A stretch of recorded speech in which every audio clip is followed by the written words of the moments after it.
Good evening everyone, सबको good evening. Manju good evening. क्या आप लोग मुझे सुन पा रहे हैं? Good evening Sunita, Rajneesh Kaur.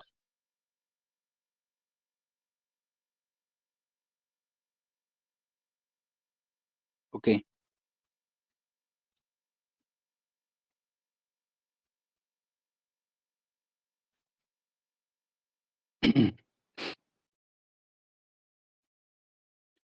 Devendra Thakur good evening.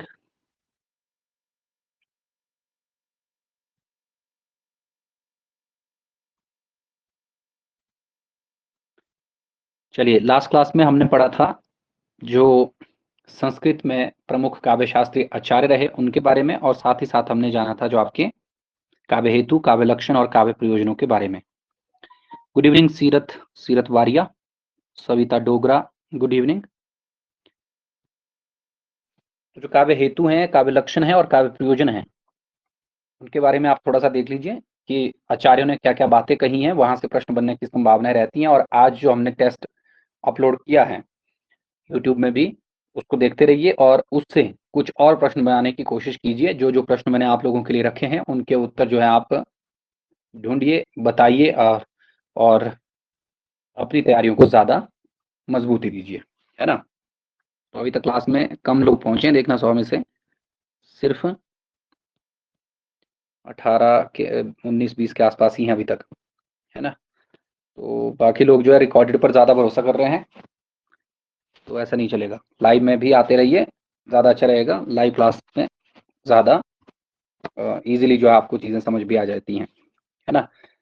तो चलिए, आज हम देखने वाले हैं इसमें जो साहित्य शास्त्र के अंतर्गत आने वाले जो प्रमुख संप्रदाय रहे उनके बारे में, और उनके जो मुख्य मुख्य सिद्धांत हैं उनके बारे में थोड़ी थोड़ी चीज़ें हम जानते हैं। यहाँ पहले पहल यहाँ पर सिंपल सी बात आती है। देखिए, जब भी हम इन संप्रदायों के बारे में पढ़ते हैं तो पहले पहल आपको ध्यान रख लेना है कि काव्य की आत्मा का प्रश्न सर्वप्रथम उठा, जो कि हमने पीछे वाली क्लास में जब हम संस्कृत के प्रमुख काव्य शास्त्री आचार्यों के बारे में पढ़ रहे थे वहां पर जाना था कि वामन ने क्या कहा कि पहले पहल उन्होंने काव्य की आत्मा का प्रश्न उठाया और काव्य की आत्मा को रीति माना। ठीक है। तो यहाँ पर यही बात लिखी गई है कि साहित्य शास्त्र में काव्य की आत्मा से आशय है काव्य का ऐसा आधारभूत तत्व जिसके अभाव में काव्य का काव्यत्व ही समाप्त हो जाएगा, है ना। यानी कि कहने का मतलब ऐसी ये है यहाँ पर कि ऐसी कौन सी चीज है साहित्य में जिसके बिना साहित्य साहित्य नहीं रह जाता। जिस तरीके से मानव शरीर में जब तक आत्मा है तो मानव जिंदा है, जैसी आत्मा निकल जाएगी तो मानव खत्म है। ठीक वैसे ही साहित्य में बोला गया कि साहित्य में वो चीज कौन सी है जो आत्मा का काम करती है। तो यहाँ पर सिंपल सी बात है, काव्य आत्मा से यही तो आधारभूत तत्व क्या है, ये वाला। ठीक है। तो काव्य की आत्मा के अनुसंधान में रस, अलंकार, रीति, वक्रोक्ति, ध्वनि और औचित्य नामक संप्रदायों की प्रतिष्ठा हुई है। तो इसके लिए यहाँ पर आपको इस प्रश्न का उत्तर ढूंढने के लिए जो है कोई एक चीज नहीं मिलती, बल्कि इसमें 5-6 जो आपके संप्रदाय रहे हैं जो काव्य शास्त्र में, उन्हें ही माना गया कि ये काव्य के क्या हैं, आधारभूत तत्व हैं, और इन्हें हम काव्य की आत्मा के रूप में देखते हैं। तो इसमें जिस किसी विद्वान को ये लगा कि साहित्य के लिए रस आवश्यक है, वो रस को काव्य की आत्मा मानते हैं। किसी को रीति लगा तो वो रीति को काव्य की आत्मा मानते हैं। कोई अलंकार को मानता है तो कोई वक्रोक्ति को मानता है। इसलिए काव्य की आत्मा के प्रश्न के खोज में या अनुसंधान का मतलब हुआ कि प्रश्न का उत्तर ढूंढने में हमें ये जो 5-6 चीजें मिलती हैं, इसलिए हम इनको क्या कहेंगे, काव्य की आत्मा के रूप में देखते हैं। तो इसमें हम इन 5-6 तत्वों को जो है जरूर डिस्कस करेंगे आगे, जिसमें से सबसे महत्वपूर्ण है आपका रस और अलंकार नामक जो 2 आधारभूत तत्व हैं उनको। तो यहाँ पर लिखा है, इस प्रश्न को लेकर ही काव्य शास्त्र के 6 जो ये संप्रदाय रहे उनका आविर्भाव हुआ, और इन संप्रदायों में आचार्यों ने काव्य के कला और भाव पक्ष में से किसी एक पक्ष को जो है ज्यादा तवज्जो दी है। तो यहाँ पर ध्यान ये रख लेना है कि किस आधार पर माने हैं ये, कलात्मक पक्ष पर या फिर भाव पक्ष पर। ये दोनों पक्षों में से एक पक्ष को जो है ध्यान में रखा गया है। इन संप्रदायों के द्वारा आत्म तत्व के महत्व पर प्रकाश डाला गया है। तो ये कह रहे हैं कि जो आत्म तत्व है उस पर प्रकाश डाला गया है, इस पर। ठीक है। अब सबसे पहले हम इसमें जानेंगे आपका जो साहित्य शास्त्र में आने वाला रस संप्रदाय है उसके बारे में, क्योंकि रस की बात जो है पहले पहल भरत मुनि ने ही कर दी थी अपने नाट्य शास्त्र में। तो इसलिए सबसे प्राचीनतम संप्रदायों में हम रस संप्रदाय को ही लेंगे। लेकिन उससे पहले रस का कुछ सामान्य सा अर्थ यहाँ पर दिया हुआ है कि रस होता क्या है, तो इसका उल्लेख कहाँ पर है, तो वेदों में आता है, यजुर्वेद में जो उपनिषद आता है इसका देखिए तैत्तिरीय उपनिषद, जो कि हमने पीछे पढ़ा था जब हम आपका जो शुरुआत में पढ़ रहे थे आपका वैदिक साहित्य इत्यादि चीजों को लेकर के वहां से। ठीक है, तो तैत्तिरीय उपनिषद में मान्यता है रसो वैसा, अर्थात रस ही आनंद स्वरूप ईश्वर है। ठीक है, यानी कि आनंद के जरिए ईश्वर को प्राप्त करना, यानी कि ईश्वर को आनंद या ईश्वर की भक्ति में लीन होते हुए हमें जो अनुभूति होती है वही अपने आप में रस है। यानी कि साहित्य शास्त्र में आप रस से आनंद का मतलब लेंगे। ठीक है, तो रस ब्रह्मानंद का समानार्थी बोला गया है, तो ये एक चीज है। लेकिन सामान्य दृष्टि से अगर आप देखें तो उससे क्या पाते हैं हम, रस जो है आपका एक कोई पदार्थ है, पेय पदार्थ, उसका रस उससे लेते हैं हम। ठीक है, इस तरीके की बात रहती है ना, तो ये ध्यान में रखना। आगे लिखा है देखिए, संस्कृत काव्य शास्त्र का सबसे प्राचीन संप्रदाय रस संप्रदाय ही माना जाता है। ये मैंने आपको शुरुआत में ही बता दिया कि भरत मुनि जो है वो रहे सबसे पहले और उन्होंने रस की बात की थी, इसलिए जो है यहाँ पर सबसे प्राचीन यही है, क्योंकि उससे पहले हमें कोई और जो है नहीं मिलता इस प्रकार का जो काव्य शास्त्रीय आचार्य रहा। ठीक है, जनश्रुति के अनुसार रस के प्रथम निरूपणकर्ता नंद किशोर रहे हैं। ये कई जगह नंद किशोर है, कई जगह नंदिकेश्वर है, तो आप नंदिकेश्वर भी याद रख सकते हैं, अगर आप वैसे याद रखें तो वो भी ठीक है, नंदिकेश्वर। ठीक है, जबकि जो प्राप्त सामग्री है, देखिए प्राप्त सामग्री यानी कि हमारे पास जो प्रमाणिक ग्रंथ मिलते हैं, ठीक है, उनके अनुसार जो है भरत मुनि को ही इसका प्रवर्तक माना जाता है। अब ये डिपेंड करता है कि आपको प्रश्न कैसे पूछा गया है, तो ध्यान ये रख लेना है आपको कि जो आपका प्रश्न है वो किस आधार पर पूछा गया है। अगर ऐसा पूछें कि जनश्रुति के अनुसार जो है रस के प्रथम निरूपण करता ये है मतलब कि जिसने रस के बारे में जो है बात कही या जिसने रस को व्याख्यायित करने का प्रयास किया वो कौन थे, तो जनश्रुति के आधार पर जो है नंदिकेश्वर हो जाएंगे या नंदकिशोर हो जाएंगे। लेकिन अगर हम पूरे एविडेंस के साथ देखेंगे तो वो भरत मुनि को ही माना जाता है रस का जो मूल प्रवर्तक रहे। ठीक है, तो इसलिए ये ध्यान रख लेना। और भरत मुनि ने अपने 6वें और 7वें अध्याय में रस और जो रस है और जो भाव हैं उनको निरूपित किया है। और ये बात भी हम पहले पढ़ चुके हैं, जब हम इन संस्कृत के आचार्यों का सामान्य परिचय पढ़ रहे थे उस दिन हमने ये बात पढ़ ली थी कि 6वां और 7वां अध्याय जो है इनका किससे संबंधित रहा, रस और भाव से संबंधित माना गया है। ठीक है, तो ये हो गई सामान्य सी बात जो आपको रस संप्रदाय के प्रवर्तन के बारे में याद होनी चाहिए। इसके बाद बोला गया कि अग्नि पुराण जो वेद व्यास की रचना रही, देखिए इसमें रस को काव्य की आत्मा स्वीकार किया गया है, तो ये भी ध्यान में रख लेना है। काव्य की आत्मा कहाँ पर माना, तो ये यहाँ पर माना गया अग्नि पुराण की कृति में या अग्नि पुराण नामक रचना में। ठीक है, इसको याद रखिए। तो ये सामान्य से बात होगी। अब इसके बाद आगे यहाँ पर इसके बारे में कुछ और चीजें लिखी गई हैं, इनको याद रख लेना। अब मान्यता किसने दी, ठीक है, तो यहाँ पर देखिए पहली लाइन लिखी है कि अग्नि पुराण में रस को काव्य की आत्मा स्वीकारा, इसने स्वीकार किया, लेकिन मान्यता किसने दी कि रस काव्य की आत्मा है, तो आत्मा के रूप में सर्वप्रथम मान्यता आचार्य विश्वनाथ ने दी थी, जिनकी रचना का नाम है साहित्य दर्पण।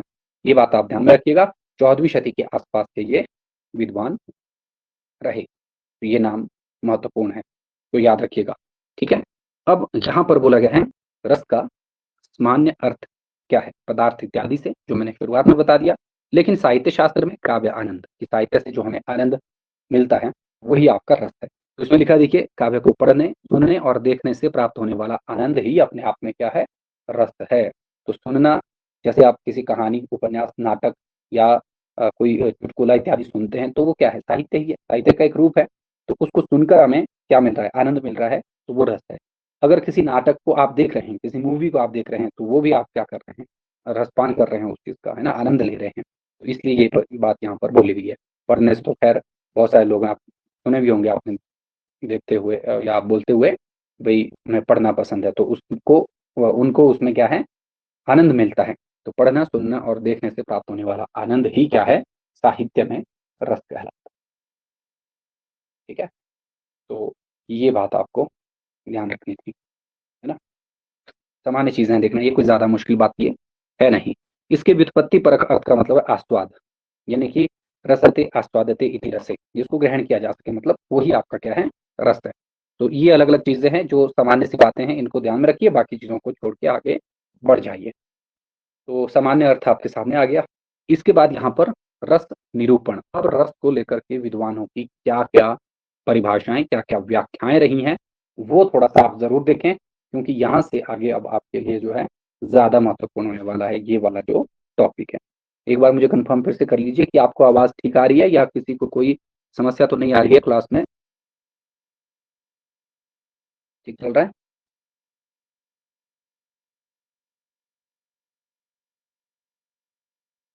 ओके, चलिए ठीक है। अब है रस निरूपण की बात, तो सबसे पहले भरत मुनि का ही नाम आएगा क्योंकि शुरुआती आचार्य तो यही रहे। अब एक चीज और ध्यान रख लेना कि जितने भी ये संस्कृत के आचार्य रहे हैं, तो जब हम इनका सामान्य परिचय पढ़ रहे थे, उस वक्त हमने इनके समय के बारे में थोड़ी थोड़ी बात की है। तो उसके आधार पर आप देखेंगे कि इनको क्रमानुसार लगाने के लिए भी पूछा जा सकता है, जो कि पुराने पेपरों में आप देखेंगे, नेट नोट के पेपर में, कि इनको क्रम वाइज पूछा गया है कि कौन पहले आया कौन बाद में आया। तो थोड़ा सा वो याद रखें आप कि भरत मुनि, भामा, दंडी, उद्भट, रुद्रट, ठीक है। बाद में आपके जो विश्वनाथ, राजशेखर आ गया, विश्वनाथ आ गया, और लास्ट में आपका जगन्नाथ आ गया। इनको एक क्रम से याद रखने की आदत बना लीजिए, ठीक है। तो भरत मुनि पहले पहलाए, इन्होंने कहा विभाव, अनुभाव और व्यभिचारी के संयोग से रस की निष्पत्ति होती है। तो रस को जब निरूपित करने की बात आती है तो सबसे पहले भरत मुनि का नाम आता है। और भरत मुनि ने एक सूत्र दिया जिसको हम रस सूत्र कहते हैं। ये आपको बिल्कुल अच्छे से याद होना चाहिए। जहां पर ये कह रहे हैं, देखिए, विभाव, अनुभाव, व्यभिचारी, संयोगादर्श, निष्पत्ति, इससे संबंधित एक प्रश्न भी आज मैंने स्थापना और तर्क वाला रखा था, जो आपको मॉक टेस्ट में दिख जाएगा। तो उसको देख लेना आपने एक बार फिर से, ठीक है। तो ये क्या कह रहा है यहाँ पर भरत मुनि कि भाई, जो विभाव होते हैं, अनुभाव होते हैं और जो व्यभिचारी भाव होते हैं, ये जब आपस में मिलते हैं तब क्या होती है, रस की उत्पत्ति या रस निष्पन्न होता है। और इसको इन्होंने एक सूत्र में कहा, विभावानुभाव व्यभिचारी संयोगादर्श निष्पत्ति। अब ये जो चीज है, विभाव, अनुभाव और व्यभिचारी भाव, ये है रस के अवयव या रस के अंग। इनको हम आगे देखेंगे बाद में, ठीक है। अब यहाँ पर थोड़ा सा इसको समझ लीजिए कि रस को जो है कैसे ये प्रतिपादित करते हैं, ठीक है। तो तीन चीजें हैं इसमें देखना। इसमें जो चौथा अंग आता है, रस के कितने अंग हैं? चार अंग हैं, जिसको हम रसांग भी कहते हैं या रस के अवयव भी कहते हैं, ठीक है। तो ये ध्यान रख लेना, या फिर इसको अवयव बोलिए या फिर आप इसको क्या कह सकते हैं, अंग भी कह सकते हैं, ठीक है। तो उन चार अंगों में से तीन अंगों की बात जो है रस सूत्र में आई है, और जो स्थायी भाव है उसका निरूपण इसमें इन्होंने नहीं किया। ये बात भी आप यहाँ पर ध्यान में रखेंगे। सामान्य सी चीज है देखना ये, और ये प्रीवियस ईयर पेपर में किसी एग्जाम में पूछा हुआ है, ठीक है, कि जो आपका रस निरूपण है वो भरत मुनि ने किस आधार पर किया, और इन्होंने सूत्र में किन चार में से एक को नहीं रखा जो आपके रस के अवयव हैं, ठीक है। भामा ने काव्य रस का प्रयोग किया है और महाकाव्य में रस की अनिवार्यता स्वीकार की है। तो भामा ने रस को अनिवार्य तो माना, लेकिन उन्होंने रस को अलंकार तथा विभाव को ही रस स्वीकार किया है। तो जिसकी वजह से साहित्य में आनंद है, ठीक है, उसको ये अलंकार कहते हैं। और जो विभाव होते हैं, विभाव यानी कि जो कारण होते हैं कि भाई किस कारण से जो है आनंद की अनुभूति हो रही है, तो वो उसको रस मानते हैं। तो ये बात यहाँ पर ध्यान में रखिएगा कि विभाव को ही रस मानने वाले जो आचार्य रहे वो कौन रहे हैं, तो याद रख लेना आपको, ये भामा रहे। अब ये विभाव, अनुभाव क्या है, इसको विस्तार से हम थोड़ी देर में पढ़ लेंगे। अभी फिलहाल आप इसको थोड़ा सा ध्यान में रखना, है ना। फिर आते हैं आचार्य दंडी। और दंडी माधुर्य गुण को रस का पर्याय मानते हैं, यानी कि रस का मतलब है मधुरता, कोमलता, माधुर्य। इसकी बात ये कह रहे हैं। प्रश्न आपको ये पूछा जा सकता है कि जो आपका रस रहा, उसका पर्यायवाची माधुर्य गुण को मानने वाले जो विद्वान रहे वो कौन? आचार्य दंडी। दंडी की रचना का नाम है काव्यदर्श। ये भी ध्यान रख लेना, बहुत बार आता है ये एग्जाम में। इनका मानना यह है कि सभी अलंकारों का मंतव्य, यानी कि उद्देश्य क्या है अलंकारों का? काव्य को आनंदमयी बनाना ही है, ठीक है। इसलिए आनंद कैसे है? मधुरता और कोमलता के जरिए मिलता है। ये बात इनकी मानने वाली है, ठीक है। तो इसको आप सिंपल सा तरीके से याद रख सकते हैं, है ना। तो ये हो गई सामान्य सी बात जिसे आपको ध्यान रखना था। अब इसके बाद हम आगे जानेंगे और विद्वान रस निरूपण के संदर्भ में क्या कहते हैं। तो इसमें आता है आनंदवर्धन। इसने रस को केंद्र बिंदु माना और समस्त जो काव्य तत्व रहे हैं उनका महत्व भी माना है। तो यहाँ पर एक चीज ये है कि आनंदवर्धन, जो कि वैसे तो ध्वनि संप्रदाय के प्रवर्तक रहे हैं, ठीक है, लेकिन यहाँ पर ये बोल रहे हैं कि रस ही सबके केंद्र में है। इसका मतलब ये भी नहीं है कि रस को ही हम लेंगे, बाकी चीजों को जो है छोड़ देंगे। अन्य चीजें भी जो है ये इसमें आवश्यक है। यहाँ पर लिखा है, देखिए, समस्त काव्य तत्वों को इन्होंने आवश्यक माना है। सिर्फ एक ही चीज को जरूरी नहीं माना, लेकिन रस को सबसे ज्यादा महत्व इन्होंने ही दिया था, ये बात स्वीकार करने योग्य है। तो ये प्रश्न देखिए अलग अलग तरीके से बन सकता है आपको। रस के प्रथम निरूपणकर्ता कौन रहे? तब हो जाएगा आपका भरत मुनि। रस को काव्य की आत्मा के रूप में मान्यता किसने दी? तो अब हो जाएगा आपका ये विश्वनाथ। अगर पूछें कि रस को काव्य की आत्मा स्वीकारा किसने, ठीक है, तो पहले पहल ये जो आपका अग्नि पुराण है उसमें माना गया। इन चीजों को याद रख लेना, ठीक है। तो ये सामान्य बातें हैं जिन्हें आपको ध्यान रखना है। फिर इसके बाद आता है क्षेमेंद्र। अब क्षेमेंद्र ने भी अपना संप्रदाय चलाया जिसका नाम था औचित्य संप्रदाय, कि भाई साहित्य उचित होना चाहिए, इस आधार पर उनका संप्रदाय चला, औचित्य संप्रदाय। लेकिन इन्होंने भी रस को ही आधार माना, उसमें भी इसको आधार माना, रस को आधार माना और औचित्य सिद्धांत का इन्होंने प्रतिपादन किया। ये बात याद रखने, ठीक है। रस विवेचन को का जो स्वर्ण युग माना जाता है, इसको भी आप ध्यान में रखें। इसका जो स्वर्ण युग है देखिए ये रहा आपका 850 ईस्वी से लेकर के 1050 ईस्वी तक का जो समय है, जो कि रस का स्वर्ण युग माना जाता है। सबसे ज्यादा विवेचन या सबसे ज्यादा काव्य में रस या आनंद की बात जो हुई, ये 9वीं शती से लेकर के 11वीं शती तक आपको ध्यान में रखना है। 9वीं शती के उत्तरार्ध से 11वीं शती का उत्तरार्ध, अगर ऐसा प्रश्न आपको पूछे उत्तरार्ध वाला, ठीक है, तो ये बात याद रखेंगे। अब उसके बाद आते हैं जो रीतिकालीन आचार्य रहे हैं, उनमें देव कवि का नाम आता है। देखिए देव की जो काव्य शास्त्रीय जो प्रमुख रचना है ये है शब्द रसायन, और इसका अन्य नाम है काव्य रसायन। इसको भी आप याद रखें, महत्वपूर्ण है ये कृति, शब्द रसायन या काव्य रसायन। इसमें इन्होंने स्पष्ट किया है कि रस काव्य का सार तत्व है, यानी कि देव भी रस को ही काव्य के आत्मा के रूप में या काव्य के आधारभूत तत्व के रूप में देखते हैं। यहाँ से आप इस बात को याद रखें। फिर आते हैं महावीर प्रसाद द्विवेदी, जो कि आधुनिक काल के चिंतकों में माने जाते हैं, महत्वपूर्ण नाम है ये भी कह रहे हैं कि रस कविता का सबसे बड़ा गुण है। तो जिन जिन लेखकों ने रस को निरूपित करने का काम किया, उनमें से आप इन मुख्य मुख्यों को याद रखें। इसके अलावा अन्य जो भी आपके समीक्षक, जो भी आपके काव्य शास्त्री आचार्य रहे, उन लोगों ने क्या बातें कही हैं उनको भी एक बार आप साथ साथ देखते रहें तो ज्यादा अच्छा रहेगा, है ना। वैसे आपके काम की चीजें लगभग लगभग इसमें सारी ही आ चुकी हैं। अब यहाँ पर ये वाला जो टॉपिक है आपके लिए ज्यादा काम का है। रस के जो अवयव हैं जिनके बारे में आपको थोड़ा सा अच्छे से जानना है और समझना है। बहुत ही सिंपल और साधारण तरीके से यहाँ पर आप इसको ध्यान में रखेंगे कि जो आपका काव्य में सबसे महत्वपूर्ण चीज है वो है आपकी रस के अवयव। अब इन्हीं रस अवयवों को जो आपने पीछे देखा था, देखिए कि जो आपके भरत मुनि रहे, उन्होंने क्या किया, उन्होंने इसमें शामिल किया इसको, जो आपका रस सूत्र था उनमें से 3। और यहाँ पर जो ये आप देख रहे हैं कि जो स्लाइड रखी गई है, जो ये पीपीटी में है, ये एक बुक ही है जो आपके पास सबके पास होगी, पांड्यन पांडे वाली बुक, उसमें ही ये दिया हुआ है ये सारी चीजें, इसलिए इनको वहीं से आप याद रख लीजिए। इसमें कुछ एक्स्ट्रा आपको नहीं जानना है कि क्या क्या बातें हैं, यहाँ पर आपको सारा कुछ जो है इसी में ही समझ में आ जाएगा, ठीक है। तो सबसे पहले लिखा है, देखिए भरत मुनि ने अपने नाट्य शास्त्र में क्या किया, तो यहाँ पर इन्होंने लिखा कि भावों की संख्या कितनी बताई है, 49। टोटल कितने भाव बताए इसने, 49, ये याद रखना भरत मुनि के अनुसार।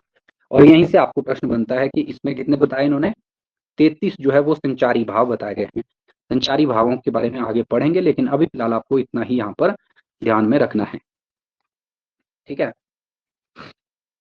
कौन कौन सी बात याद रख लेनी है कि संचारी भाव भरत मुनि के अनुसार कितने, 33 है।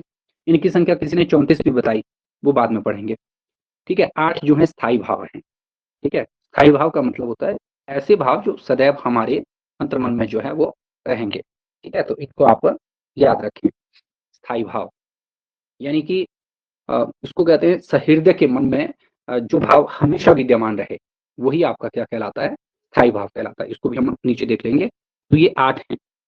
अब 33 और 8 हो गए 41, और 8 जो है यहाँ पर और है सात्विक भाव। सात्विक से आपको सिंपली याद रखना है जो हमारे यहाँ पर लिखे हुए देखिए मानसिक हैं, ठीक है, मन से संबंधित है। कुछ लोग जो है इनको शारीरिक से भी रखते हैं, कायिक भी मानते हैं इनको, ठीक है।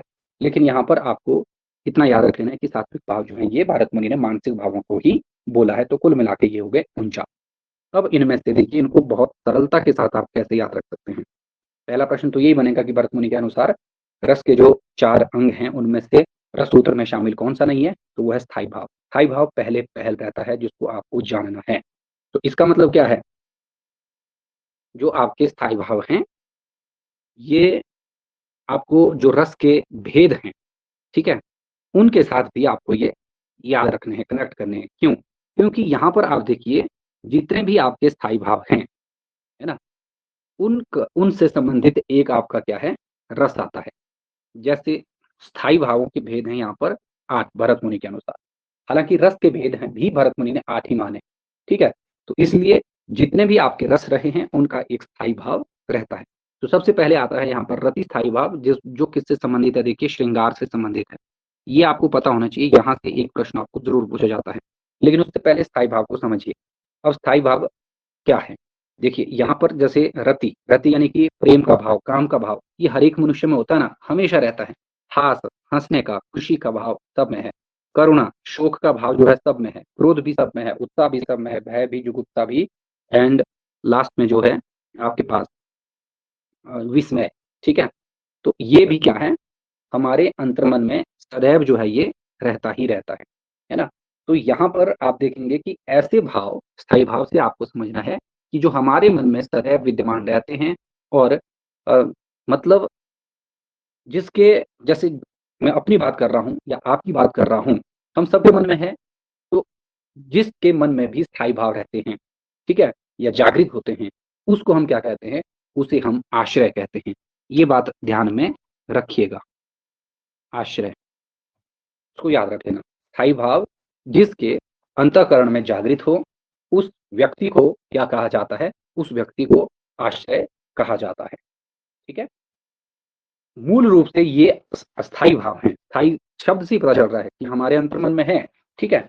अब इसको आप ऐसे देखिए, जैसे कोई भी घटना हो रही है ना? कोई भी घटना हो रही है ना, तो उससे क्या है, हमारे अंतर्मन का जो स्थायी भाव है, आपको कट लग रहा है, आपको जो है गाली दी गई है किसी के द्वारा, ठीक है? आपको किसी के द्वारा डराया गया है, तो उसके बाद जो है आपका क्या प्रतिक्रिया रह रही है ना? जैसे आप डर रहे हैं या कुछ और कर रहे हैं, वो डर आपके अंदर क्या था? पहले से था, है ना? स्थायी था। तो वो जागृत कब हुआ? वो बाद में हुआ। तो यही चीज़, अब दूसरी चीज़ आती है विभाव में। दूसरी चीज़ किसमें आती है? विभाव में। विभाव का मतलब है यहाँ पर सिंपल सा कारण, कि भई जो हमारे अंदर जो ये 7-8 भाव थे, ये किन कारणों से जागृत हुए, ठीक है? जैसे मान लीजिए आपके अंदर भय का भाव है, ठीक है? स्थायी भाव भय है, ठीक है? ये जागृत कैसे हुआ? है ना? किस कारण से हुआ? तो स्थायी भाव को जागृत करने वाले कारण क्या कहलाते हैं? ये कहलाते हैं आपके विभाव। ये व्यक्ति विशेष भी हो सकता है, ये कोई परिस्थिति भी हो सकती है, ये कोई प्राकृतिक घटना भी हो सकती है जिससे हम डरते हैं। ऐसा होता है ना? तो डरता है। लेकिन यहाँ पर विभाव के भी आगे 2 भेद बताए गए हैं। एक है आलंबन, एक है उद्दीपन। आलंबन का मतलब सिंपल सा है, जिसके कारण हमारा स्थायी भाव जागृत हुआ। जैसे फॉर एग्ज़ाम्पल अगर हम इसको प्राकृतिक घटना से लेंगे, तो पहली चीज़ है, हमारे अंदर डर है, ठीक है? अब डर किस बात से है? आपको भूकंप से डर हो सकता है, आपको जो है जैसे बादल फटने का डर रहता है, देखिए बरसातों में, तो वो क्या है? एक घटना है, ठीक है? तो आलंबन क्या हुआ यहाँ पर? वो खराब मौसम है, ठीक है? उसकी वजह से क्या हो रहा है? हमारा डर जाग रहा है। लेकिन उद्दीपन क्या है? उद्दीपन जो है, इसको बोला जाता है आलंबन का व्यवहार। मौसम का व्यवहार कैसा है? ठीक है? मौसम में बिल्कुल आप देखेंगे कि बिजली कड़क रही है, मूसलाधार बारिश हो रही है, तो मौसम ने क्या किया, आलंबन ने क्या किया, अपना क्रियाकलाप किया ना, तो ये हुआ कि उस मूसलाधार बारिश की वजह से, उस गर्जन की वजह से हम और ज़्यादा डर रहे हैं कि कहीं कोई अनहोनी ना हो जाए। अब इसको थोड़ा-सा प्रेम वाले संदर्भ में लीजिए। आपके अंदर प्रेम का भाव सब में है, ठीक है? अब जो है प्रेम किसकी वजह से है? प्रेमी या प्रेमिका की वजह से। तो आलंबन कौन हुआ यहाँ पर? आलंबन हुआ प्रेमी का, ठीक है? अब प्रेमिका या प्रेमी ने क्या किया? उसने मीठी बातें की, उसने कुछ स्टेटस लगाया अच्छा, तो उससे आपका प्रेम और ज़्यादा गहरा रहा है ना? ये आपके आपके अंदर का जो प्रेम भाव है, वो और ज़्यादा उमड़ रहा है। तो ये एक और इसका सिंपल सा उदाहरण है। तो स्थायी भाव हुए जो आपके अंतर्मन में सदैव विद्यमान हैं। स्थायी भाव को जागृत करने वाले कारण जो हैं, वो आपके विभाव हैं। विभावों में भी 2 भेद हो जाते हैं, एक है आलंबन, एक है उद्दीपन। आलंबन जिसकी वजह से हमारे स्थायी भाव जागृत हो रहे हैं, और उद्दीपन आलंबन की चेष्टाएँ, या इसको हम कहते हैं आलंबन का व्यवहार, या उसके जो क्रियाकलाप हैं, ठीक है? वो जो रहती हैं वो आपकी उद्दीपन कहलाती हैं। ये बात समझ आ रही है? किसी को मुश्किल तो नहीं लग रहा है? ये बहुत ही आसान है, देखना बस इसको आपने समझना है। ईज़ी है? ठीक चल रहा है?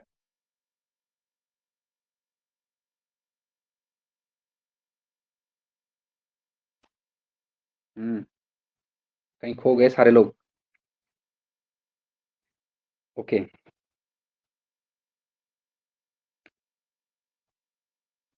आगे देखते हैं। ठीक है, ठीक है। आगे देखते हैं हम, इसके बाद देखिए, तो 2 चीज़ें हमने देख ली। अब तीसरी चीज़ आती है अनुभव। अब उसके बाद व्यक्ति विशेष या आश्रय जो है वो क्या अनुभव करता है, ठीक है? तो यानी कि अनुभाव से आपको सिंपल सा याद रख लेना है कि स्थायी भाव जब जागृत हो गए, किसकी वजह से? आलंबन की वजह से, ठीक है? उसके बाद जो है, हमने अनुभव क्या किया? अनुभव से ही याद रख लेना है। यानी कि अनुभव करने के बाद हमारी जो क्रियाएँ हैं, उसको ये अनुभाव कहते हैं। इसको आप ऐसे याद रख सकते हैं कि स्थायी भाव जागृत होने के बाद होने वाली जो हमारी आश्रय का मतलब वही था ना कि जिसके मन में सदैव स्थायी भाव विद्यमान रहते हैं। तो आश्रय की जो चेष्टाएँ हैं, वो कहलाती हैं अनुभाव, कि आश्रय ने उसके बाद क्या किया। यानी कि आपके सामने बाघ आ गया, आपके सामने कोई बहुत तगड़ा व्यक्ति आ गया और आप लड़ाई कर रहे हैं, तो आप डर रहे हैं ना उससे, ठीक है? तो उसके बाद आपने अनुभव क्या किया? तो 4 प्रकार से हम अनुभव करते हैं। एक होता है हमारा शारीरिक, दूसरा होता है हमारा मानसिक, तीसरा होता है वाचिक, चौथा होता है आहार्य, ठीक है? तो इसको यहाँ पर अलग-अलग तरीके से रखा गया है। तो यहाँ पर 4 प्रकार से है। कायिक का मतलब हुआ शारीरिक, जो शरीर से संबंधित हमारी चेष्टाएँ रहती हैं, वो शारीरिक हो जाएँगी। सात्विक यानी कि मानसिक, जो हमारे मन के माध्यम से या सत्व के योग से उत्पन्न जो आंगिक चेष्टाएँ होती हैं, इसको आप ऐसे लेते हैं, ठीक है? तो मतलब आपके मन में कुछ चीज़ें चल रही हैं और जब आपका मन चल रहा है, तो आपकी शारीरिक हाव-भाव हो रहे हैं, उसको कहते हैं सात्विक अनुभाव, ठीक है? और ये परीक्षाओं में आपने देखा है, यूजीसी नेट की परीक्षा में भी पूछा गया है, एचपी सेट की परीक्षा में भी इसको पूछा गया है कि सात्विक अनुभावों के भेदों को कई बार पूछ लेते हैं, तो इनको आपको थोड़ा-सा ध्यान में रखना है ना? कि ये जो हैं आपके कौन-कौन से हैं, इसको आप आगे विस्तार से भी देखेंगे, लेकिन मोटे तौर पर यहाँ पर आपको ये याद रखने हैं। फिर वाणी से संबंधित भी आपको आप देखते हैं कि वाचिक जो आपके अनुभाव हैं, स्वर के माध्यम से भी व्यक्त होने लगते हैं, कि हम अपने स्वर को देखिए, अगर किसी छोटे बच्चे को देखते हैं ना, अरे रे रे रे मेरा बच्चा, थोड़ा-सा हम अपनी आवाज़ में कोमलता या कुछ इस तरीके से लाड़-प्यार वाली जो है शब्दावली चेंज कर देते हैं ना, तो वाचिक अनुभाव हो जाता है। डर जाते हैं तो फिर हम अलग तरीके से जो है हड़बड़ाते हैं या कुछ और करते हैं, ठीक है? तो ये चीज़ हो जाती है। आहार्य यानी कि वेशभूषा से संबंधित या जो हमारी साज-सज्जा है, बालों की बनावट है, उससे हम अपने अनुभावों को दिखाते हैं, ठीक है? तो ये 4-5 चीज़ें हैं जो आपको ध्यान में रख लेनी है अनुभाव में। सिंपल सी बात है, अनुभाव क्या कहलाता है? स्थायी भाव जागृत होने के पश्चात जो आश्रय की चेष्टाएँ हैं, वही आपकी क्या कहलाती हैं? अनुभाव कहलाती हैं। इसमें जो सात्विक अनुभाव है, उसके जो ये भेद बताए गए हैं यहाँ पर, इनको आपने याद रखना है, ठीक है? तो ये 7-8 यहाँ पर दिख रहे हैं आपको, जिसमें स्तंभ है, स्वेद है, रोमांच है, स्वरभंग है, कंप है, व्यवर्ण, अश्रु और प्रलय।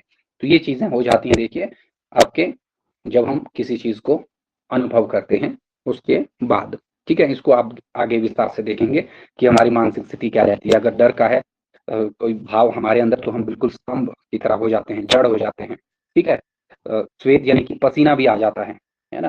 तो ये हमारी सत्व से रिलेटेड चीज़ें हैं या मानसिक चीज़ें जो रही हैं, उनसे रिलेटेड हैं, ठीक है? रोमांचित भी उठते हैं हम किसी चीज़ से, किसी चीज़ में हमारा जो स्वर में कंपन हो जाती है, ठीक है? स्वरभंग हो जाता है, शरीर काँपने लग जाता है ना?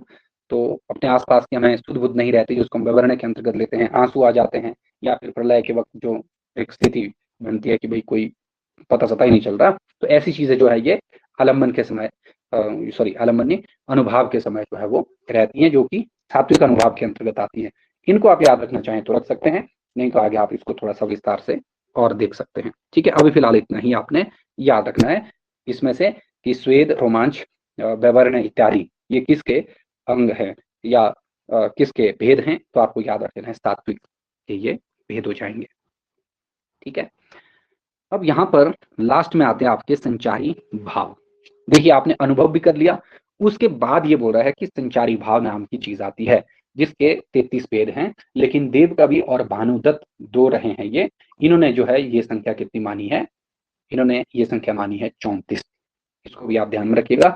और 34वां जो संचारी भाव माना गया वो छल को माना गया था। ये बात आपको खैर सबको मालूम ही होगी, इसके बारे में ज्यादा याद रखने की जरूरत आपको है नहीं। अब यहाँ पर बात आती है कि जो आपके संचारी भाव का अर्थ क्या होता है। देखिए, संचार से पता चल रहा है कि मतलब आवाजाही, ठीक है, आना जाना जिसको आप कह सकते हैं। तो इसका मतलब सिंपल सा है कि साथ साथ चलने वाले जो भाव होते हैं वो ही आपके क्या कहलाते हैं, संचारी भाव कहलाते हैं। इन्हें हम क्या कहते हैं कि ये अस्थिर हैं, एक जगह नहीं है, ठीक है, अस्थिर भाव भी इनको कहा जाता है। और साथ में इनका काम क्या है कि जो हमारे ये मूल स्थायी भाव है, देखिए मूल स्थायी भाव, ठीक है, इनको ये क्या करते रहते हैं। अब मतलब इसको आप कह सकते हैं कि इनको कभी बिल्कुल दबा देते हैं या बिल्कुल ऊपर उठा देते हैं, ये काम है इनका, ठीक है। तो ये चीज यहाँ पर ध्यान में रख लेना स्थायी भाव को। अब जैसे इसको समझिए बहुत ही आसानी के साथ। जैसे मान लीजिए आपको, आप किसी को दुखी देख रहे हैं, तो स्थायी भाव है आपके अंदर दुख का भाव, लेकिन कौन जो है ये सूचना प्रदान कर रहा है, ये संचारी भाव की वजह से जो है आपके भाव तुरंत ऊपर जा रहे हैं, तुरंत जो है बदल रहे हैं वो। तो ये काम है संचारी भावों का, इसलिए इनको अस्थिर भाव भी बोला गया, या संचारी भाव भी बोला गया, या फिर व्यभिचारी भाव भी बोला गया है, ठीक है। तो ये बात आप ऐसे करके याद रखनी है ना। ये अलग अलग रहे हैं, इनको हम सुखात्मक, दुखात्मक इस तरीके से बांटते हैं। शुक्ल ने ऐसे बांटे थे ये, लेकिन इतना डिटेल अभी आपको जाने की जरूरत है नहीं। बस आप मोटे तौर पर ये याद रखें कि ये चार जो हैं आपके भाव रहते हैं, जो कि आपके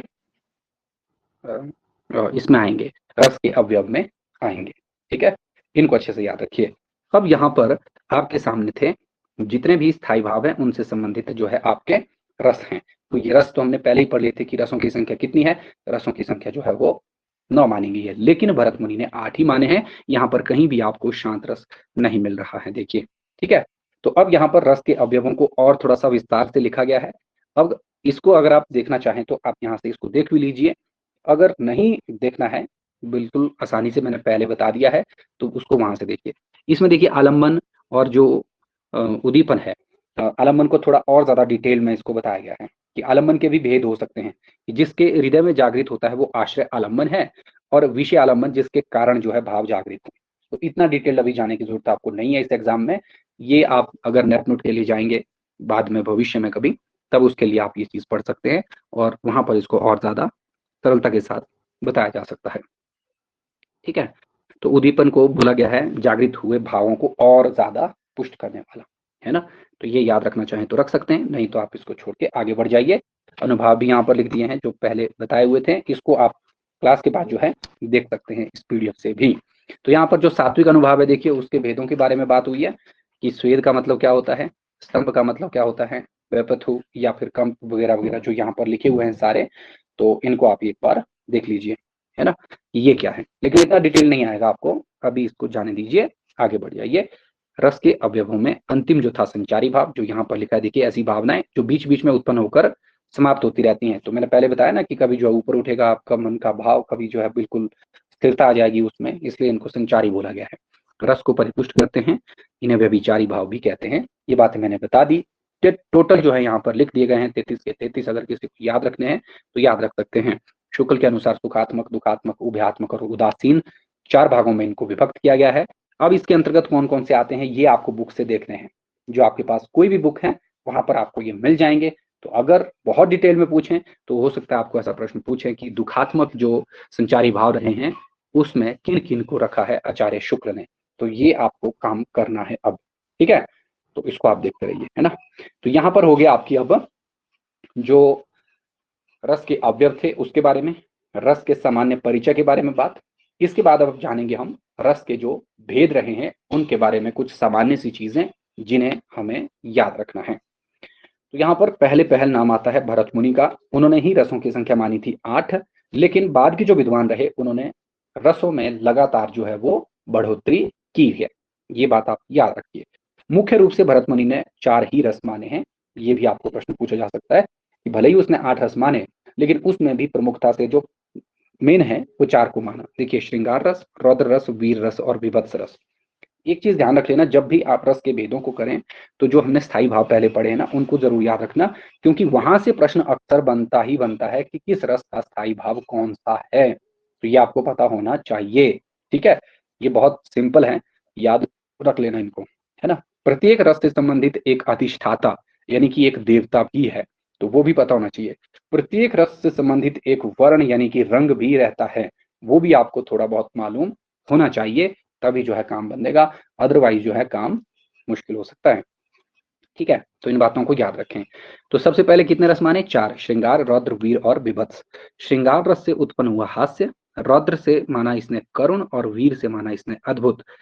ठीक है, और विभत्स से माना भयानक रस, कि इनसे ये रस उत्पन्न हुए हैं। तो ये भी आप ध्यान में रखेंगे कि किस रस से कौन से रस की उत्पत्ति बाद में मानी है इसने, वो भी काम की चीज हो जाएगी। ठीक है, इसको ध्यान रखिए। मुख्य रूप से 9 रसों को स्वीकार किया जाता है, प्रत्येक रस का स्थायी भाव 1 है। अब यहाँ पर ध्यान ये रखें कि ये जो आपका प्रश्न अगर ऐसे आता है कि रसों की संख्या कितनी है, तो सर्वमान्य मत अनुसार 9 ही रस आपको याद रख लेने हैं। हालांकि आधुनिक समय में होना ये चाहिए था कि रसों की संख्या होनी चाहिए था 11, जिसमें आपका वात्सल्य रस और भक्ति रस भी होना चाहिए था, लेकिन इसको जो है यहाँ पर अभी तक मान्यता नहीं है। सर्वमान्य मत अनुसार आपको ध्यान रख लेना है कि 9 ही रस जो है वो होंगे।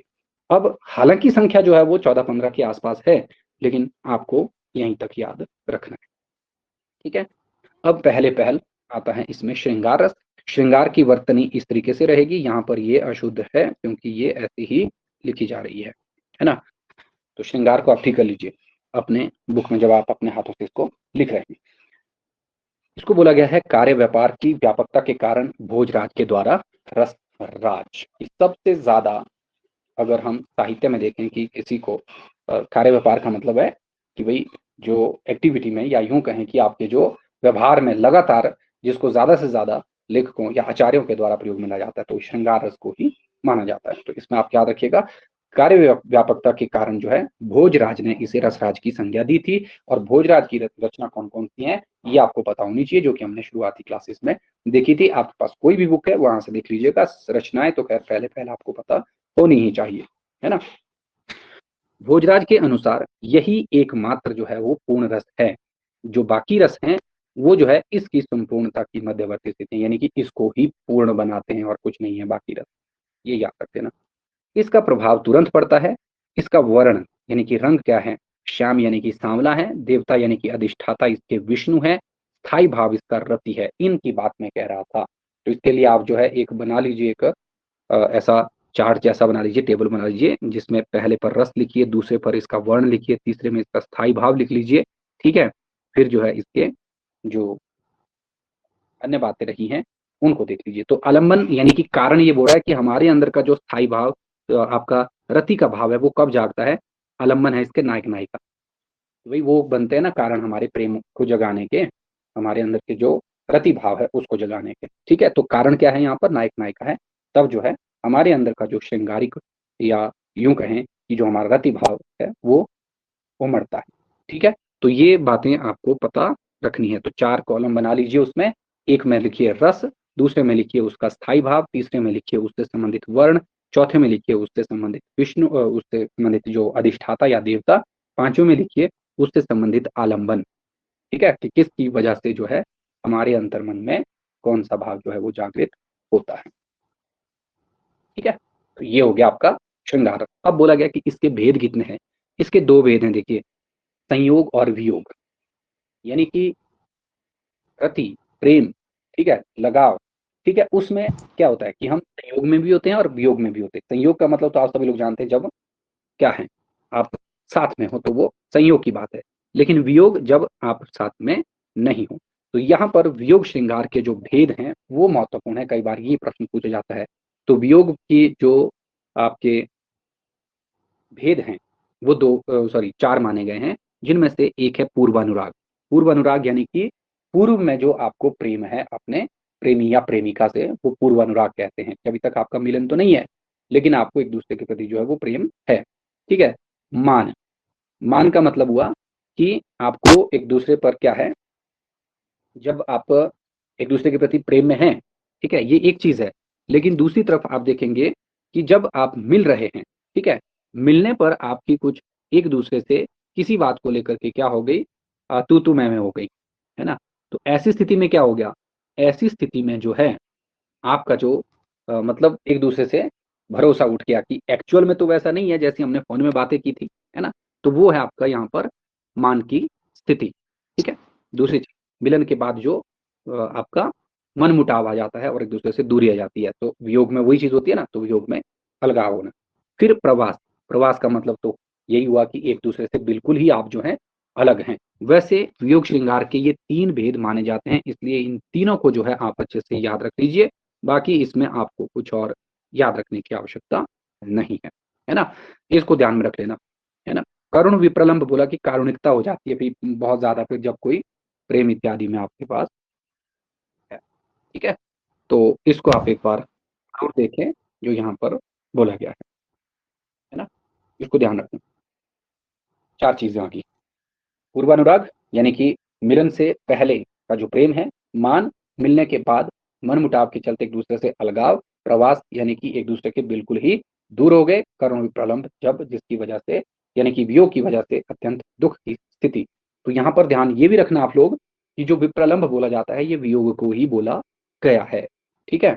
मेनली आपके ये तीन भेद होते हैं, पूर्वानुराग, मान और प्रवास। इसको याद रखेंगे, अगर आप किसी नेट नोट की बुक में देखेंगे तो उसमें आपको ये तीन ही दिखेंगे, है ना। तो इसलिए उनको वहां पर आप इन तीनों को ही ध्यान रखें, बाकी चीजों को जो है छोड़ दीजिए। जो करुण विप्रलंब वाली बात है इसको आप जो है छोड़ सकते हैं, ठीक है। ये बात समझ आ गई होगी आपको। अगर किसी को पता नहीं चला है तो फिर बाद में इसको फिर से देख लीजिए। फिर उसके बाद आता है वियोग की दशाएं। भाई वियोग में फिर इंसान की कैसी दशा हो जाती है उसको भी देख लीजिए। यहाँ पर बोला गया है वियोग की कितनी दशाएं होती हैं, 10 दशाएं होती हैं। इनको भी ध्यान में रख लेना, ये भी पुराने पेपर में आई हुई हैं। सबसे पहले देखिए, वियोग के बाद हमें अभिलाषा यानी कि इच्छा रहती है कि हाँ हम मिल सकते हैं, ठीक है। दूसरा, फिर चिंतित होते हैं, नहीं मिलते हैं तो चिंतित भी होते हैं हम, ठीक है, कि पता नहीं हमारा प्रेमी हमारी प्रेमिका जो है वो किस हाल में होगा, ठीक है। तीसरे नंबर पर स्मरण, जिसको याद करते हैं, गुण कथन, उसके गुणों को हम गिनाते रहते हैं कि ऐसा था वैसा था, ऐसी थी वैसी थी, ठीक है। फिर उद्विग, उद्वेग यानी कि हम जो है बेचैन हो उठते हैं जब प्रेमी प्रेमिका नहीं है, या फिर प्रेमी प्रेमिका की जगह आप कुछ और भी ले सकते हैं इसको, ठीक है। फिर उन्माद, आपको बस वही नशा है प्रेम का और आपको कोई लेना देना ही नहीं है। प्रलाप यानी कि उसके बाद आप जो है रोने की स्थिति में आ जाते हैं। व्याधि यानी कि रोग घेर लेता है इंसान को, जड़ हो जाता है और लास्ट में मृत्यु को प्राप्त हो जाता है। तो ये हैं आपके जो वियोग की 10 दशाएं। इनको अगर बहुत ही अच्छे तरीके से आपको समझना है तो आप ये जो आपका राजा दशरथ का राम के प्रति जो वियोग था, पुत्र वियोग था, उसको आप उससे इसको आप याद रख सकते हैं। बहुत ही आसानी से आपको समझ आ जाएगा। तो जब वो वनवास में गए थे तो पहले पहल उनको अभिलाषा थी कि वो आ जाएंगे, ठीक है। जैसे जैसे दिन बढ़ते गए वैसे वैसे जो है नहीं आए, फिर उनको चिंता सताने लगी राजा दशरथ को बच्चों की, ठीक है। फिर उसके बाद जो है उन्हीं को याद करते रहे। फिर उनके गुणों का बखान अपनी धर्म पत्नी के साथ करते रहे। फिर उनको उसकी बेचैनी रही, लगातार बेचैनी होती रही। वही एक उन्माद हो गया कि राम ही आए बस भाई, और कुछ कुछ नहीं है। फिर उसी प्रलाप में, उसी रोने और बिलखने के अंदाज में जो है वो रोगों ने उनको घेर लिया और जड़ होते गए, और आपने रामायण देखी भी होगी, और अंत में वैसे ही शैया पर लेटे लेटे ही उनकी मृत्यु हो जाती है। तो ये उनका जो वियोग की 10 दशाएं हैं, बहुत ही सिंपल तरीके से जो है मतलब आप समझ सकते हैं, याद रख सकते हैं। राजा दशरथ का अपने पुत्र के प्रति जो वियोग था, है ना, वहां से। और प्रेमी प्रेमिका में आज जो है ये बातें नहीं है। हाँ, यहाँ तक तो ठीक है, स्मरण और गुण कथन तक। उद्विग्नता किसको होती है, तू नहीं तो कोई और सही, इस जमाने में सनम तू अकेली तो नहीं। ये बात जो है अब आज की डेट में देखने को मिलती है प्रेम में। तो ये बहुत पुराने जमाने की बात हो रही है जो यहाँ पर लिखी है वियोग की दशाएं। तो यहाँ पर आपके काम की जो है देखिए, ये कौन कौन सी हैं। ये हैं आपके पूर्व अनुराग, मान और प्रवास, यहाँ तक ये तीन याद रखनी है। और वियोग की दशाएं, इन 10 को याद रखना, और ये आपको क्रमानुसार भी पूछा जा सकता है कि इनको जो है क्रम से रखें, ठीक है। तो ये आप याद रख लीजिए इनको। ये कब आती हैं, ये 10 दशाएं कब होती हैं, प्रवास में ही। जो ये वाली स्थिति होती है ना, प्रवास, प्रवास का मतलब होता है कि संयोग के बाद जो एक दूसरे से बिल्कुल ही बिछड़ जाते हैं, ठीक है, वहां पर जो है उसे क्या कहा जाता है, प्रवास बोला गया है, या प्रवास वियोग भी इसको आप कह सकते हैं। या कई जगह प्रवास विप्रलंभ भी लिखा रहेगा, प्रवास विप्रलंभ, ठीक है। तो ये एक बात ही है ना। उसके बाद जो है ऐसी स्थिति उत्पन्न होती है। फिर आता है दूसरे नंबर पर आपका वीर रस। तो प्रधान रसों में से एक था ये भी, जो कि हमने पहले पढ़ लिया था। इसके देवता है महेंद्र। वर्ण क्या है इसका? सोने के समान गौर वर्ण, ठीक है, गोल्डन कलर। इसका स्थायी भाव क्या है? उत्साह है। शुक्ल ने इसे क्षत्रिय धर्म का सौंदर्य कहा है। ये बात महत्वपूर्ण हो सकती है, इस चीज को ध्यान में रखिएगा कि क्षत्रिय धर्म का सौंदर्य किस रस को माना गया है। तो याद रखेंगे आप, वीर रस को बोला गया है। आलंबन क्या है? कारण शत्रु की वजह से हमारे अंदर का वीरता भाव जागृत होता है ना। ऐश्वर्य, यानी कि कोई ऐश्वर्यपूर्ण चीज है, ठीक है, तब भी हम वीरता दिखाते हैं। या कोई साहसिक कार्य करते हैं, तब भी हम जो है वीरता दिखाते हैं। या फिर यश की प्राप्ति के लिए भी हम वीरता दिखाते हैं। तो कारण ये रहते हैं, ठीक है। तो ये है आपकी जो वीर रस से संबंधित महत्वपूर्ण बातें, इनको याद रखिए। तो वीर रस के 4 भेद हैं: युद्ध में वीरता दिखाने वाला, दान में जो वीरता दिखाता है, दया में भी वीर होता है, और धर्म में भी जो वीर रहता है। तो ये तो आसान सा है, ज्यादा मुश्किल इसमें है नहीं। जो 2-3 तथ्य हैं इसमें, बस उनको आप याद रख लीजिए, आपका काम हो जाएगा। मेनली काम है प्रत्येक रस का स्थायी भाव याद रखना, वो ज्यादा जरूरी है, ठीक है। अगर किसी विद्वान ने या किसी काव्य शास्त्री आचार्य ने किसी रस के बारे में कोई बात कही है, तो वो आप अच्छे से देखेंगे, ठीक है। आगे आता है यहाँ पर देखिए, रस के भेदों में करुण रस। ये सबसे प्रभावशाली है। ये प्रश्न आपको पूछा जा सकता है कि समस्त रसों में सबसे प्रभावशाली रस कौन सा है? तो करुण रस है। कैसे? क्योंकि इसमें तुरंत द्रवित करने की शक्ति होती है। अब देखिए, फॉर एग्जाम्पल, आप चाहे किसी भी तरीके से कोई भी चीज कर रहे हो, ठीक है, कितने ही खुश मिजाज इंसान क्यों ना हो, लेकिन जब कभी आप किसी को दुखी देखते हैं या बहुत ही मतलब बुरी हालात में देखते हैं, तो आप जो है एक पल के लिए अपनी खुशी को साइड में रखते हुए सामने वाले के बारे में जरूर सोचते हैं। तो इसलिए ये बोला गया है कि इसमें क्या रहता है आपका, कि सभी को द्रवित करने की क्षमता होती है, वही दूसरे को इमोशनल बनाने की चीज, है ना। तो ये चीज यहाँ पर आप ध्यान में रखेंगे, इसलिए बोला गया कि ये सबसे ज्यादा प्रभावशाली है। आप देखेंगे, आप बड़े ही कोई डांस वगैरह कर रहा है या कितना ही खुश क्यों ना हो, सामने अगर किसी को लग जाए या कुछ हो जाए, तो आप स्वतः ही आपके मुंह से निकल जाए, ओ अरे भगवान ये क्या हो गया। कारुणिकता है आपके अंदर, ठीक है। तो इसलिए ये बोला गया कि इसमें सबको द्रवित करने की शक्ति है। भवभूति जो है इस रस को ही एकमात्र रस मानते थे। अब देखिए, भोजराज ने माना आपके श्रृंगार रस को, ठीक है, लेकिन जो भवभूति हैं वो किसको मान रहे हैं? ये करुण रस को मान रहे हैं कि ये एकमात्र रस रहा, ठीक है। तो ये बात आप ध्यान में रखिए। इन्होंने बोला एको रस करुणा एवं निमित्त भेदात, यानी कि एक ही रस करुण है, अन्य रस जो है इसके ही कारण है, ठीक है। इसको याद रखना। इस रस के देवता हैं यमराज, ठीक है। वर्ण कपोत वर्ण, यानी कि जो कबूतर की तरह जो रंग होता है वो इसमें रहता है। स्थायी भाव इसका शोक है, ठीक है। तो ये बात आप ध्यान में रखिएगा। जो आपका शुक्ल रहे हैं, इसने इसे मानवता का उद्धार कहा है। ये याद रखना, मानवता का उद्धार किस रस को बोला गया? करुण रस को ही बोला गया है। और शुक्ल अपने साहित्य में करुण रस को ही ज्यादा महत्व देते हैं। करुणा नाम से भी उन्होंने एक निबंध आई थिंक लिखा था, ये भी आप देखें, ठीक है, आचार्य रामचंद्र शुक्ल, ठीक है। नेक्स्ट यहाँ पर लिखा, देखिए, इसका आलंबन, यानी कि इसका कारण क्या है? प्रिय व्यक्ति या वस्तु के साथ अनिष्ट होना, हानि या विनाश। तो मतलब अनिष्ट तो किसी के साथ भी हो सकता है, लेकिन सबसे ज्यादा दुखी हम कब दिखते हैं? जब किसी हमारी प्रिय वस्तु के साथ कुछ अनिष्ट हो जाए, तो तब जो है हमारे अंदर का जो करुण रस जो है वो जागृत होता है। ये बात है यहाँ पर महत्वपूर्ण, जिसको आप याद रखेंगे। ये तो हो गया करुण रस, जिसके बारे में लिखा गया है। नेक्स्ट है यहाँ पर अद्भुत रस। अद्भुत, इसके बारे में ज्यादा आपको याद रखने की आवश्यकता है नहीं। अद्भुत का मतलब होता है अद्वितीय तरीके से, जो प्रकार का है ना। इसके अधिष्ठाता ब्रह्मा माने जाते हैं। स्थायी भाव इसका विस्मय या आश्चर्य, इसको देख के हम आश्चर्यचकित हो जाते हैं, वो आती है चीजें आपकी अद्भुत रस में। इसका आलम्बन है अलौकिक चरित्र, यानी कि कोई आप अजीब सी वस्तु देख लेते हैं, ठीक है, जिसको देख के आप मतलब विस्मय में पड़ जाएं कि यार ये है क्या, है ना। तो वो चीज बोली गई है। या फिर इस प्रकार का कोई दृश्य है या कोई ऐसी विचित्र वस्तु है जिसको देख के आप अचंभे में पड़ जाएं, वही आपका अद्भुत रस। नेक्स्ट है हास्य रस। इसके स्थायी भाव हास है। देवता प्रमथ जो शंकर के गण रहे हैं। सफेद इसमें वर्ण हो जाएगा श्वेत। आलम्बन जो है विकृत रूप है, आकार है, वेशभूषा या फिर जो अनर्गल वचन है, विलक्षण चेष्टा इत्यादि इसके अंतर्गत आती हैं। ठीक है, तो यहाँ पर हास्य रस से आपको कुछ ज्यादा याद रखने की जरूरत है नहीं, बस इतना सा याद रख लीजिए कि क्या क्या इसके स्थायी भाव हैं, क्या इसका जो है आलम्बन इत्यादि रहे, है ना। इसके भेद यहाँ पर बताए गए हैं, स्वनिष्ठ परनिष्ठ। अब ये हंसने के भेद हैं, यहाँ पर ये सारे लिखे हुए हैं, याद रखने हैं तो ठीक है, नहीं रखने हैं तो आपकी इच्छा है। जैसे स्वनिष्ठ है, इसे हम आत्मस्थ भी कहते हैं। इसके अंतर्गत व्यक्ति स्वयं ही हास्य उत्पन्न करता है, मतलब अपने आप ही हंस रहा है वो मन ही मन या कुछ अपने आप में। ठीक है, परनिष्ठ होता है कि हास्य उत्पन्न करने के लिए दूसरे व्यक्ति की आवश्यकता होती है, तो वो परनिष्ठ है। स्मित होता है आंखों की मुस्कुराहट, आंखों ही आंखों में। हसित मतलब बत्ती सी दिखाना, दिखाते हुए हंसना, है ना। विहसित मतलब हो की हंसी निकालना। ठीक है, और अवहसित है, यहाँ पर देखिए जब अंग अंग हिल उठता है। अब आपको खुद देखना है कि आपकी हंसी जो है इसमें कौन सी है, कैसे हंसते हैं आप। अति हसित तो नहीं है या फिर अफहसित तो नहीं है, पेट पकड़कर हंसने वाले, है ना।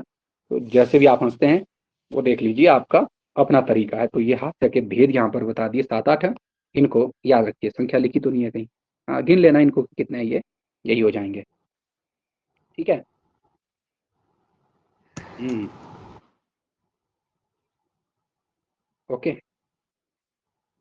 अद्भुत से आप सिंपली याद रख लेना कि जो आपका अद्वितीय है, सिंपल सा बात ये है, इसमें कुछ एक्स्ट्रा है नहीं खास, है ना।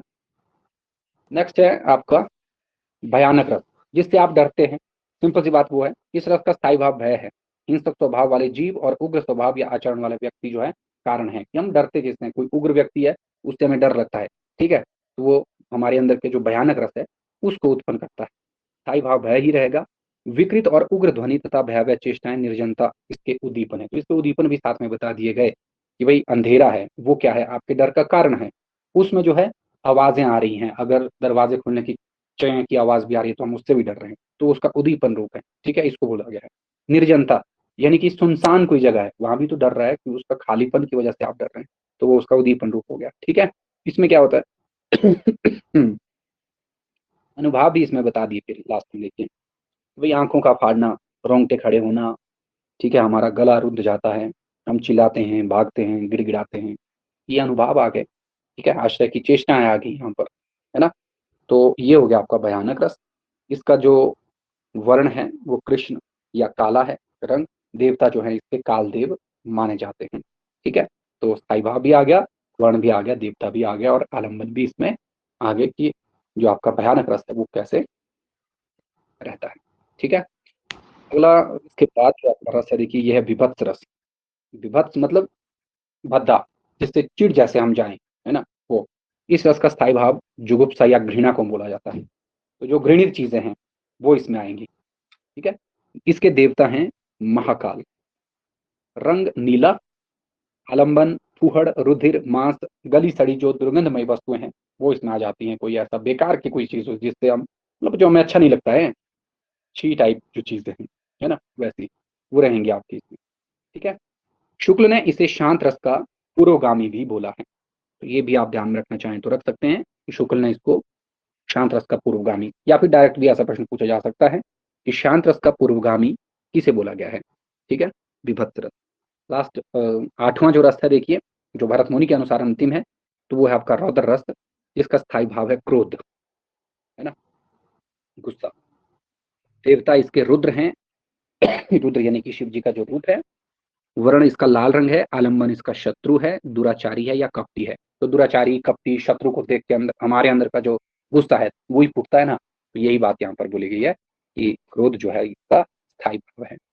अब इसके बाद जो है अगला जो रस आता है देखिए, ये है आपका जो काम का है। ठीक है, नौवें रस के रूप में किसे मान्यता दी गई है, ये प्रश्न आपको ऐसे पूछा जा सकता है, इसलिए इसको ध्यान में रखना है आपको। तो नौवा जो है ये है शांत रस। तो शांत रस की अभिव्यंजना किसने की थी, यानी कि इसको किसने माना था, उद्भट ने माना है। ये भी आप ध्यान में रखें, उद्भट जो है किस रस को मानते हैं, नवा रस किसको मानते हैं, शांत रस। ठीक है, तो ये याद रहे जिसने इसको प्रस्तुत किया। ठीक है, अब इसका जो स्थायी भाव है निर्भीक, इसको भी आप याद रखिए, है ना। अब देवता इसके विष्णु हैं, जो हमेशा लेटे हुए हैं, सोए हुए हैं। ठीक है, तो वो इसमें आ जाएंगे। रंग इसका कुंद पुष्प या चंद्रमा के समान शुक्ल है। चांद के समान जो सफेद है। ठीक है, इसके अलावा आलम्बन जो है संसार की असारता या क्षण भंगुरता है। शुक्ल ने इसे आत्मा की मुक्ति कहा कि मनुष्य की मुक्ति, इसको सॉरी मनुष्य की नहीं, आत्मा की मुक्ति किसको बोला गया, शांत रस को बोला गया। तो शांत रस में हम यही चीज पाते हैं ना कि तृष्णाजन्य सुख, जिसको हम बोलते हैं कि भाई कोई कुछ नहीं है, बस अपने मन मस्त रहो मग्न होके रहो। ठीक है, तो संसार से की असारता, हर चीज जो है वो क्या है, क्षण भंगुर है ना। तो उस पर इसने भी जो है बात की है। तो शांत रस से आप बस इतना सा याद रख लीजिए, है ना। तो ये हो गया यहाँ पर। इसको निर्वेद की जगह कई बार शम भी लिखा रहता है, वो इसी में ही आ जाएगा, निर्वेद या शम। तो ये याद रखें, शांत से ही निकलता है। आगे आता है यहाँ पर, ये तो हो गया आपके 9 रस जो सर्वमान्य मतानुसार हैं, इनको याद रखिए। इसके अलावा जो आपका 10वें रस के रूप में मान्यता है वो है वात्सल्य रस को, 11वां रस जो है भक्ति रस, इसी की मैं बात आपको पहले कर रहा था, तो इनको आप ध्यान में रखिए। वात्सल्य रस आचार्य विश्वनाथ, अभिनव गुप्त, हेमचंद्र और भानुदत्त इत्यादि ने वात्सल्य रस को स्वतंत्र रस के रूप में मान्यता प्रदान की है। लेकिन यहाँ पर अगर इसके प्रस्तोता आचार्य के बारे में पूछा जाए तो फिर आपको आचार्य विश्वनाथ का नाम ही याद रख लेना है कि विश्वनाथ ही क्या रहे, इसके प्रस्तोता रहे हैं। ठीक है, अब बाकियों ने मान्यता दी इसको वो कौन कौन से हैं, तो ये याद रख लेने, विश्वनाथ हो गया, अभिनव गुप्त हो गया, हेमचंद्र और भानुदत्त हो गए। ठीक है, इनको आप याद रखें।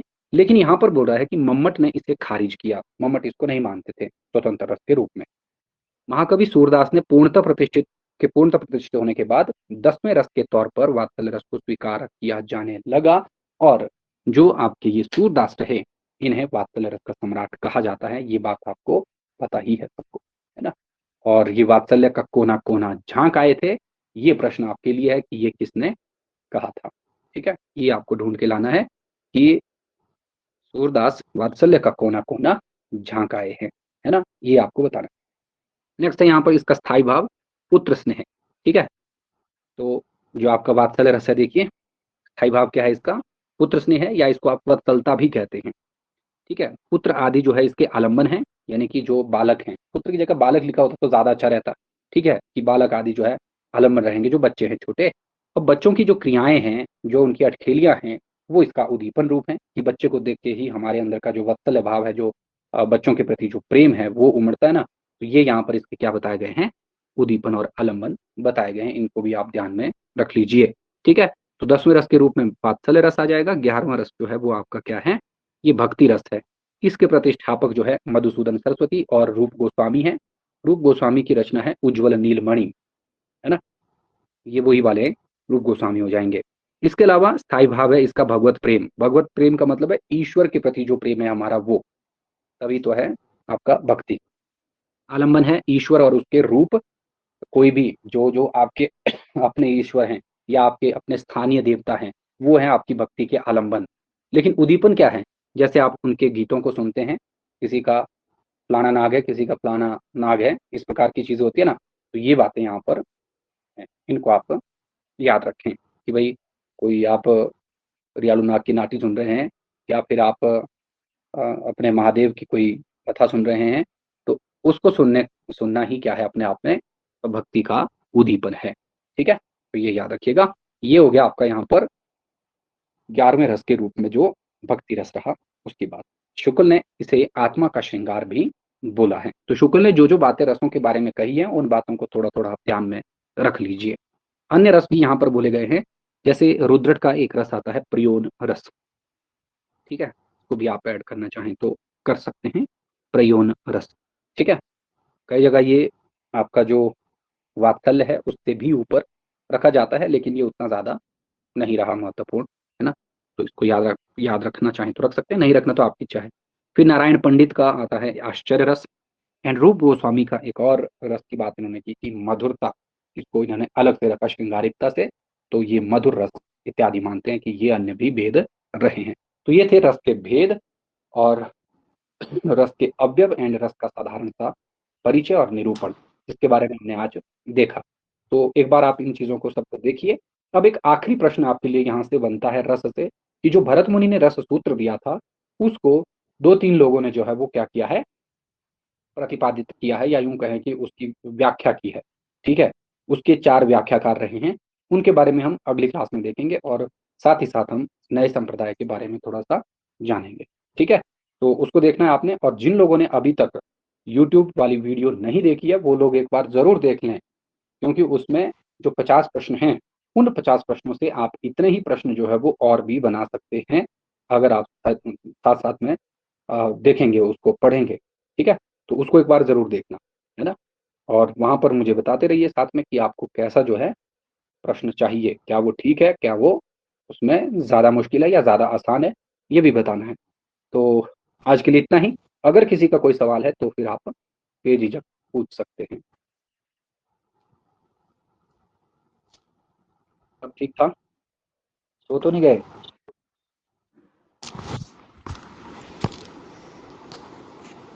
हुँ, माइक तो ऑन किया है किसी ने? यस बनीता?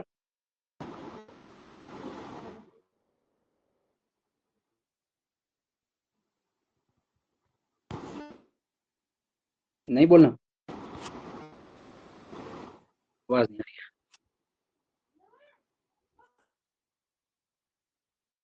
शालू कह रहे हैं कि बुक बताओ, कौन-सी बुक में है ये सब? ये देखिए, ये तो अलग-अलग बुक्स हैं। मैंने पहले भी भारतीय काव्य शास्त्र और पाश्चात्य काव्य शास्त्र के लिए आपको बताया था कि डॉक्टर भागीरथ मिश्र की पुस्तकें हैं, उनसे भी देखिए।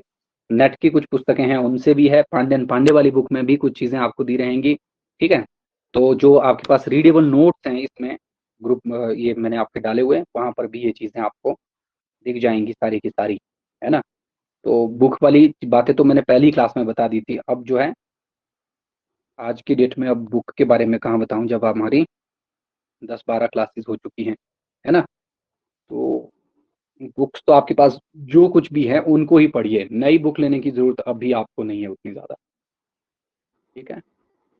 ओके, इनको देखिए। अगर इसके अलावा कोई और है जो पूछना चाहता है या बताना चाहता है कुछ, तो आप बोल सकते हैं, नहीं तो अभी वाले सेशन को हम समाप्त कर रहे हैं।